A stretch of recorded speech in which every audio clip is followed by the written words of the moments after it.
The honorable judges, esteemed competitors, and all attending audience.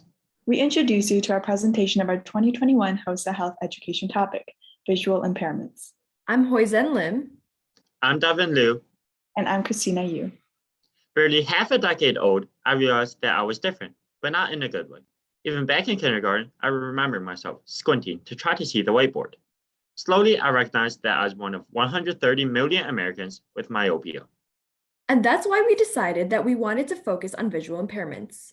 With so many individuals across the globe with visual impairments, and each of us having a personal connection to our own visual impairment, we were shocked to see how little we knew about different eye disorders. But we couldn't have been the only ones. Many other high schoolers like us must have also been blind to all the specifics of diagnosis and prognosis, the causes and the treatments. So we settled on teaching various eye disorders to high schoolers. Therefore, we began to articulate what we wanted to be done specifically. I decided to specialize in astigmatism, providing all the facts and resources, including the causes, risk factors, symptoms, and treatments about the disorder. I chose to teach high schoolers about myopia and hyperopia.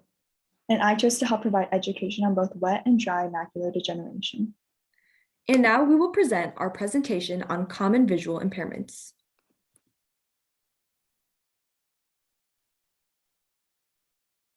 So here is our presentation. We started off with presenting the normal vision transduction process.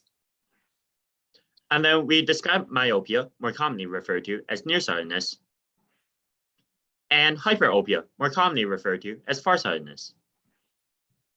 Then we introduced dry macular degeneration, which is caused by the thinning of the macula, and wet macular degeneration, which is caused by abnormal blood vessels that leak fluid or blood into the macula.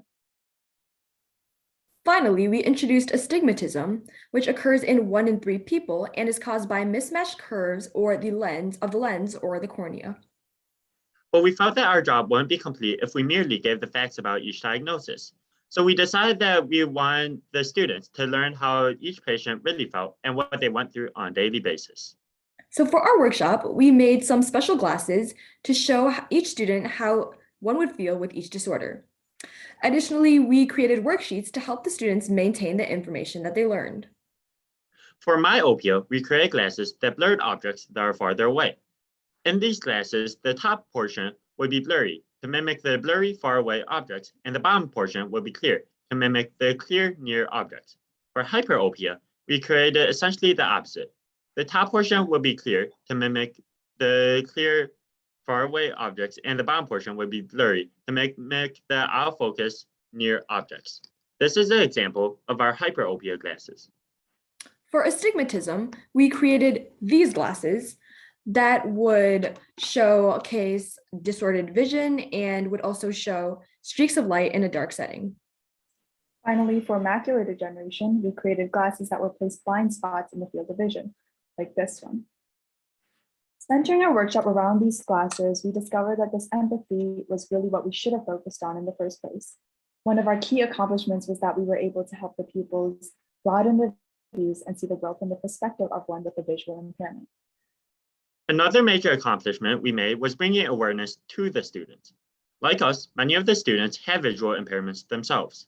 We shine light on the visual impairments that many of our students had. But those milestones were just some of the small impacts that we made. Ever since we were setting up the workshop, we knew that our presentation would have a lasting impression on these students. From the student that couldn't fill in a single answer to the pre-evaluation to being the one that aced their post-test, we knew that the difference we made the day we gave our lesson would be influential.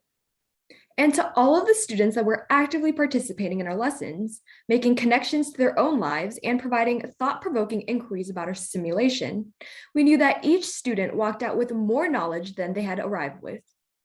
With the outstanding positive feedback we received from our students, we were confident that we presented our topics to them adequately. And we most certainly hope that we presented a health education presentation to you, the honorable judges, as adequately. Thank you for taking the time to listen to our presentation.